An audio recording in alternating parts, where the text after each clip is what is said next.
Mes chers compatriotes, je suis heureux de vous adresser mon message de vœux à l'occasion du Nouvel An. D'abord, je me joins à vous en prière pour le repos de l'âme de nos chers disparus et le prompt rétablissement de nos malades. Je pense à toutes celles et à tous ceux dont les conditions de vie difficiles nous rappellent le devoir de solidarité qui nous lie. Je salue et encourage nos vaillantes forces de défense et de sécurité, engagées au service de la nation et de la paix dans le monde.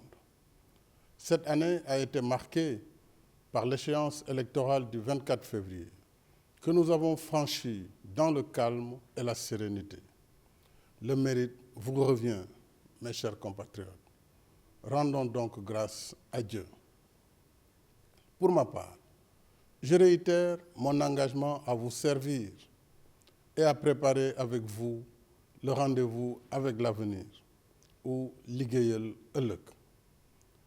Préparer l'avenir, c'est d'abord réussir les plus larges convergences possibles autour des grandes questions d'intérêt national au cœur des politiques publiques. C'est tout le sens de l'appel au dialogue national que j'ai lancé au lendemain du scrutin présidentiel. Le 26 décembre, j'ai installé le comité de pilotage du dialogue qui servira de cadre de facilitation des échanges sur les différentes thématiques à l'ordre du jour. Je salue l'engagement de toutes les forces vives de la nation dans ce dialogue.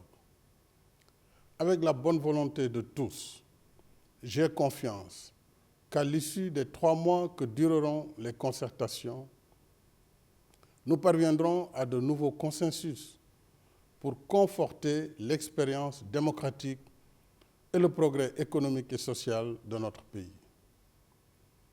Préparer l'avenir, c'est aussi consolider notre marche vers une émergence solidaire et inclusive, ce que j'appelle le Sénégal de tous, le Sénégal pour tous. En dépit d'une conjoncture mondiale difficile, nous gardons résolument le cap sur la voie du développement économique et social.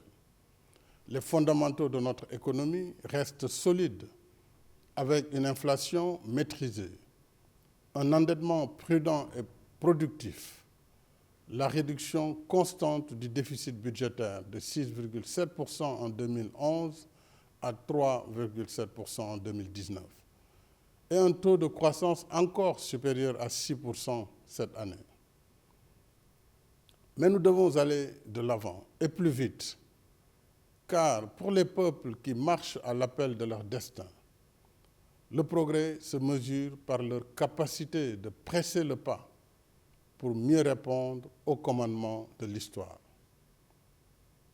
Aujourd'hui, nous sommes à une étape de notre marche où l'histoire nous commande d'atteindre l'objectif d'émergence à l'horizon 2035 pour nous libérer par le travail des avatars de la pauvreté et du sous-développement.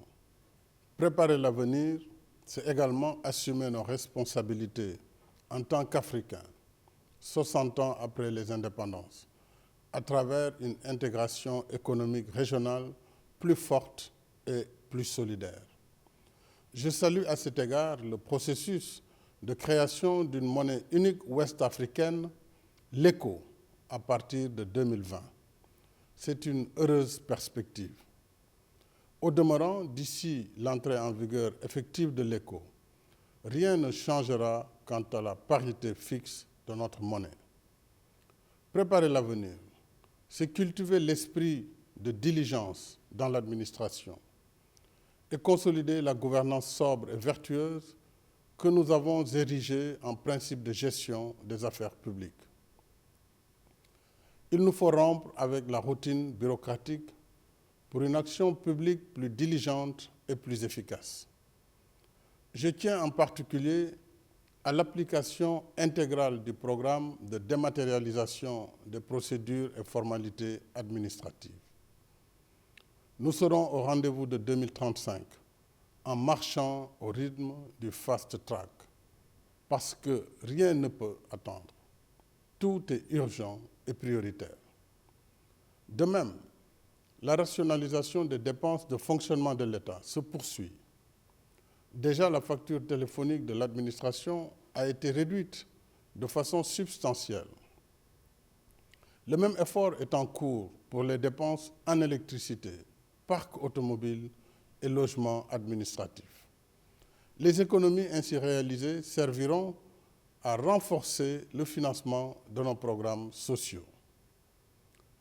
Préparer l'avenir, c'est enfin poursuivre la consolidation des bases productives de notre économie.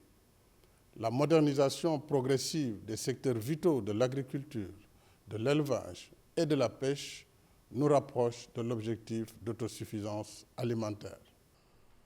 Malgré une saison de pluies tardive, les niveaux de production sont satisfaisants.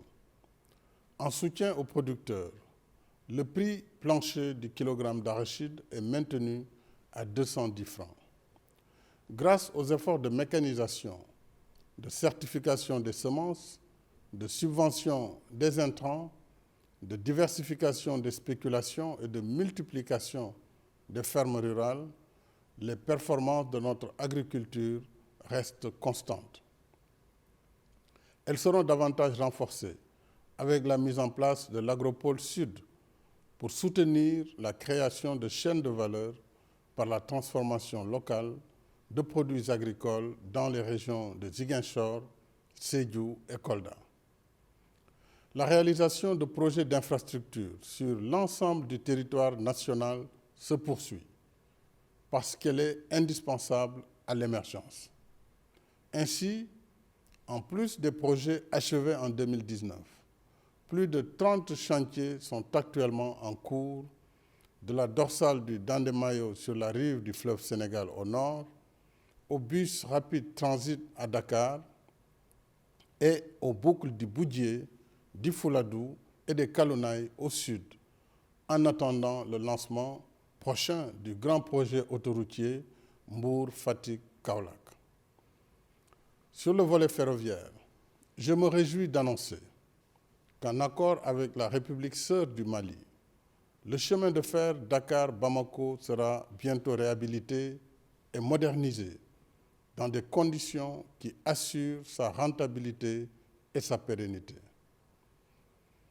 L'énergie est un autre pilier essentiel de l'émergence. Grâce aux efforts soutenus d'investissement et de réforme, nous avons redressé le secteur et nettement amélioré ses performances avec une puissance installée de 1229 MW. Après l'hydroélectricité et le solaire, notre pays entre dans l'ère de l'éolienne avec la mise en service de 55 MW sur les 158 MW prévus à la centrale de Taïba Ndiaye. En outre, le gouvernement est en train de mettre en place une stratégie de conversion du gaz en électricité, ce qui nous permettra, dès le démarrage de notre propre production de gaz en 2022-2023, d'être à l'abri des fluctuations des prix de l'électricité dues à la conjoncture internationale. D'ici là, nous devons investir 600 milliards de francs CFA afin que nos compatriotes qui vivent encore à l'ère de la bougie et de la lampe à pétrole accèdent enfin à l'électricité. C'est cela aussi le Sénégal pour tous.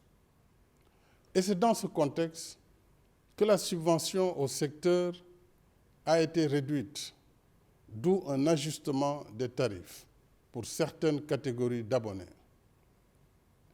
Je précise que cette mesure n'entraînera aucune hausse du prix de l'électricité pour tous les abonnés relevant de la tranche sociale.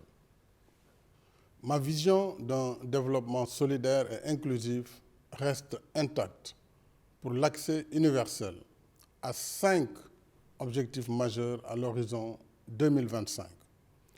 Accès à l'eau et à l'assainissement, accès à l'électricité, accès aux services de transport, à la santé et à l'éducation. une éducation de qualité qui prépare mieux notre jeunesse à l'employabilité et à la vie productive. Ainsi, l'année 2020 verra l'ouverture de 13 centres de formation professionnelle et le lancement des travaux pour 15 autres au titre du programme des 45 centres départementaux de formation professionnelle. Nos instruments de solidarité, de justice sociale et d'équité territoriale seront aussi renforcés. Avec un budget de plus de 300 milliards de francs, pour sa phase 2, le PUDC continuera de doter les zones de vulnérabilité rurale et urbaine en pistes de désenclavement, forage, électricité et équipements divers.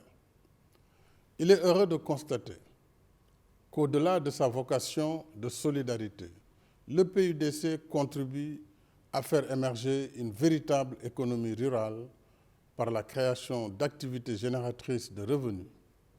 C'est l'une des finalités de ce programme, sortir les populations vulnérables de la pauvreté afin que les bénéficiaires d'aujourd'hui deviennent les producteurs de demain. Mes chers compatriotes, la protection de la condition féminine et de l'enfance reste un défi de notre temps. Nous devons mettre fin à la violence faite aux femmes et aux filles et mieux protéger l'enfance. Les femmes, les filles sont nos mères, nos épouses, nos enfants. Elles constituent l'autre moitié sans laquelle notre tissu social est incomplet et méconnaissable. Dès lors, violenter une femme, violenter un enfant, c'est froisser et abîmer notre tissu social. C'est pourquoi j'ai soumis à l'Assemblée nationale, qu'il a adopté hier à l'unanimité, un projet de loi qui criminalise désormais les actes de viol et de pédophilie.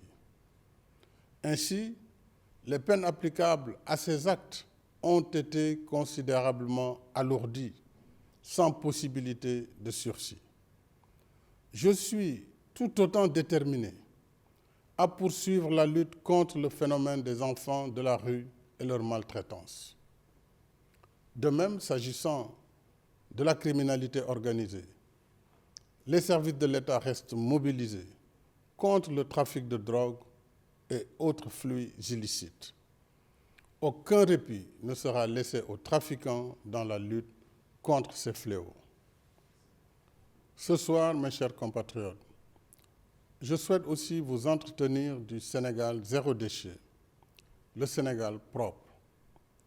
Ce Sénégal est possible si nous y travaillons et si chacun de nous considère le pays comme sa propre demeure.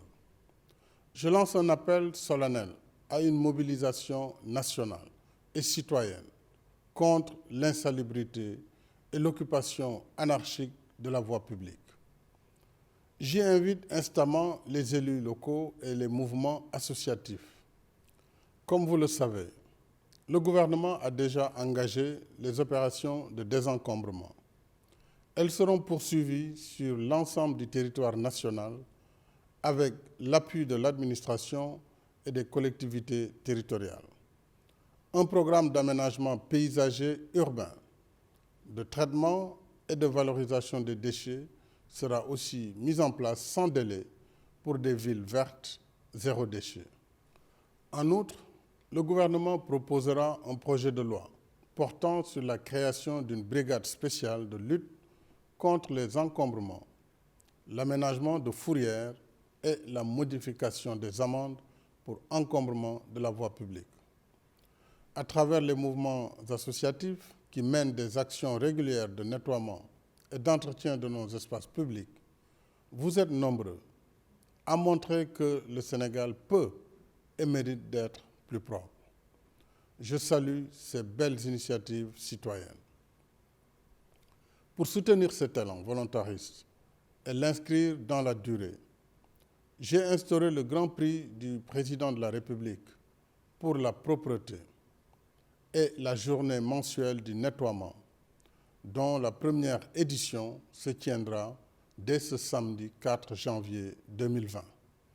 Je vous invite à y participer massivement. Mes chers compatriotes, alors que nous passons paisiblement la fin de l'année, d'autres peuples n'ont pas cette chance. Je pense en particulier à nos frères et sœurs de pays de la sous-région, durement éprouvés par le deuil et l'angoisse d'attaques terroristes meurtrières. En votre nom et au mien propre, je leur renouvelle nos sentiments fraternels de solidarité et de compassion. La violence qui secoue le monde doit constamment nous rappeler la chance que nous avons de vivre en paix et la responsabilité qui nous incombe de la préserver. Nous en sommes à la fois les héritiers et les gardiens, parce que cette paix est un legs que nous ont laissé les générations passées, un legs qu'il nous faut entretenir et transmettre aux générations futures. C'est dans cet esprit, mes chers compatriotes, que je vous adresse mes vœux. Vœux de paix d'abord, de bonne santé, de bien-être et de réussite ensuite. Et avec vous, je souhaite que la paix et la sécurité continuent de régner sur notre cher pays, afin qu'il reste toujours paisible et stable, uni et en marche vers un destin radieux.